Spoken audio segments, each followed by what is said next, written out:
this conference or these conferences are being organized at very crucial juncture of time, as so far the question of the existence of this globe is concerned. We are organizing this session in shadow of the failures of continuously 5 Earth summits.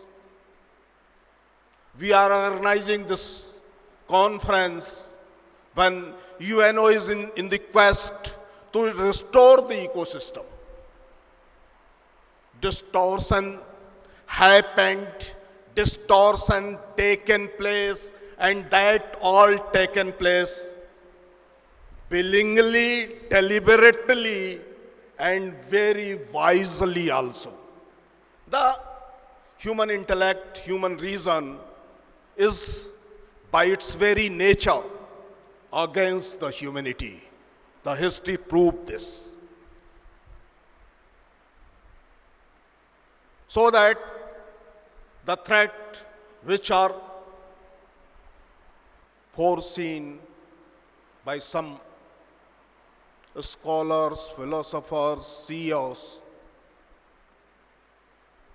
is not due to the nature, or this is due to the natural process of the evolution. This is man-made problem. So yesterday evening, Nirzadi was saying to me, ये कैसे संभव है? How does restoration possible? हम कहां जाएंगे?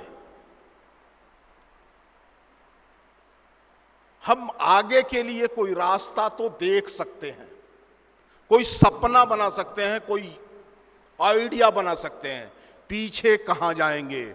वो कौन सा पॉइंट है जिस पर रिट्रीट करके हम कहेंगे वी कंप्लीटेड द रेस्टोरेशन? वो कौन सा पॉइंट है जहां पर हम कहेंगे डम एंड रिस्पॉन्सिबिलिटी आर अचीव्ड? एक बात अलग है कि always freedom causes responsibility, and this very time the utmost responsibility of humankind is nothing but create a climate, but create an ecosystem which is थोड़ा जीने लायक तो हमारे हो जाए, मनुष्य के थोड़ा जीने लायक तो हो जाए।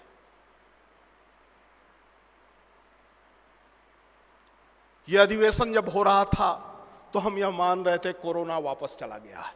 यह अधिवेशन जब हम आयोजित कर रहे हैं तो हम सब अनुभव कर रहे हैं कि हम फिर एक बार उस महामारी की चपेट में हैं। इसलिए restoration of ecosystem is the only question which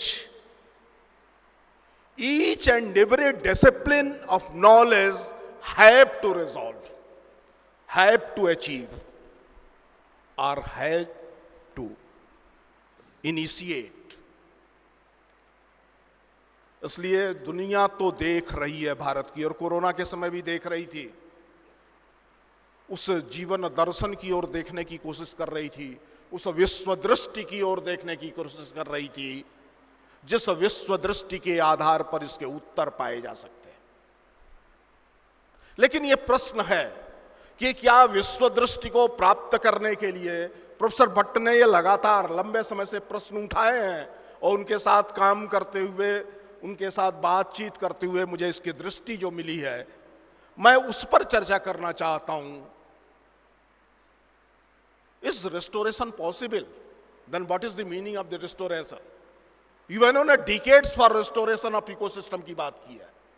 this decade is dedicated for the restoration of ecosystem. and reorientation of the science, technology, philosophy, humanities, all discourses and all domain of knowledge is called to make efforts to restore this ecosystem. लेकिन जब तक हम दृष्टि परिवर्तन नहीं करेंगे तब तक शायद यह संभव नहीं हो सकेगा। और दृष्टि परिवर्तन मनुष्य और मनुष्य के इस संसार के साथ संबंध, इस धरती के साथ संबंध, इन संबंधों की दृष्टि नहीं बदलेंगे तब तक हम वहां लौट नहीं सकते। भारत ने कर दिखाया, इसलिए हम चर्चा कर सकते हैं। भारत ने नमामि गंगा प्रोजेक्ट को सामने रख करके एक दृष्टि बदली है। 510 मिलियन लोगों का जीवन, 2500 किलोमीटर से अधिक जो गंगा की यात्रा है, उस यात्रा में लगभग 1400-1500 किलोमीटर के इलाके में यह परिवर्तन अनुभूत होने लगा है। यह मैंने कहा, this is the resolution of the UN. वो परिवर्तन इकोनॉमी का परिवर्तन है, वो परिवर्तन इंटरपर्सनल रिलेशंस का परिवर्तन है, वो परिवर्तन जल और मनुष्य के बीच रिश्तों का परिवर्तन है, वो परिवर्तन जल जंगल जमीन के प्रति नए प्रकार से ये pseudo industrialization and so called development को इनकार करते हुए संपूर्ण जीवन दृष्टि को पुनर्व्याख्यायित करके जीने के यत्न का परिवर्तन है। यह परिवर्तन केवल भौतिक नहीं है, केवल पंचभूतों के प्रति ये शुद्ध हो जाएं, ये शांति को प्राप्त हो जाएं, इसका परिवर्तन नहीं है। ये तो इस देश की रोज की प्रार्थना में है। पंचभूतों की शांति की प्रार्थना, उनके यथावत होने की प्रार्थना, ये तो हमारा स्वभाव है। लेकिन यह प्रार्थना मात्र नहीं है, जीवन में उतरेगा कैसे? जीवन में तब उतरेगा जब युक्ति से आगे श्रद्धा के साथ इसका संबंध होगा। मैं फिर कहूंगा, यूरोप को तो उस दिशा में देखना पड़ेगा जब फिलॉसफी बुद्धि को सीमित कर रही थी, तर्क को विधूनित कर रही थी, मनुष्य के बौद्धिक ज्ञान की सीमाओं का रेखांकन कर रही थी, इसलिए कि श्रद्धा को स्थान बन सके, आस्था के लिए स्थान बन सके। फिलॉसफी को इस दृष्टि से, philosophy is not only the process of rational thinking. इस रूप में जब सोचा गया है, रैशनलिटी से को जेनेसिस ऑफ फिलॉसफी के रूप में जब देखा गया है, तो समस्याएं आई हैं, उन समस्याओं का हम सामना कर रहे हैं। शायद यूरोप ने विचारों के क्षेत्र में कोपरनिकन रिवॉल्यूशन करने वाले की अंतिम पंक्ति को भुला दिया कि श्रद्धा के लिए स्थान बन सके, फेथ के लिए स्थान बन सके, इसलिए बुद्धि को सीमित कर देना है, मनुष्य की ज्ञान की सीमाओं का सीमांकन कर देना है। मैं इमैनुअल कांट की याद दिलाना चाहता हूं आपको। आज फिर एक प्रश्न आया है पूरी दुनिया के सामने, और यह प्रश्न मनुष्य की बुद्धि की आज सीमांकन करने का प्रश्न, जहां एक तरफ रिस्टोरेशन ऑफ इकोसिस्टम के साथ जुड़ा हुआ है, तो दूसरी ओर फ्रीडम और रिस्पॉन्सिबिलिटी के साथ भी जुड़ा हुआ है। सिर्फ निरे तर्क की बौद्धिकता के आधार पर न तो स्वतंत्रता प्राप्त की जा सकती है और न स्वतंत्रता का अनुभव किया जा सकता है। तर्क खुद सीमित है, सीमाएं हैं। That is limited to our intellect, our reasoning capacity. Without the delimiting the intellect and reasoning capacity of human being, freedom could not be achieved. Freedom could not be enjoyed. अब इस प्रश्न का विचार करें तो ध्यान में आएगा कि स्वतंत्रता भी बौद्धिकता की सीमा का अनुभव करके होगा। इंडियन फिलॉसफी इस दृष्टि से बहुत महत्वपूर्ण बात कहती है कि तर्क के द्वारा हम नहीं जान सकते, कुतूहल के द्वारा नहीं जा सकते। नैसा मत तर्केण अपने, हमें इसको सीमित करना होगा। तो उत्तरदायित्व का बोध तो तर्क से आता ही नहीं है, क्योंकि तर्क हमेशा मनुष्य को उत्तरदायित्व के बोध से अलग करता है, उससे दूर ले जाता है। वी ऑलवेज रैशनलाइज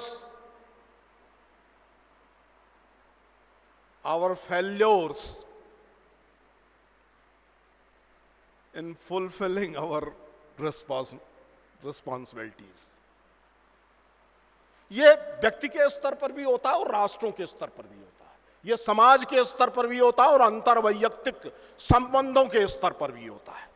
उत्तरदायित्वों की पूर्ति न हो सकी, इसको हम युक्ति के द्वारा सकारण बताते हैं कि हम इसके जिम्मेदार नहीं हैं, ये परिस्थितियां इसके जिम्मेदार नहीं हैं।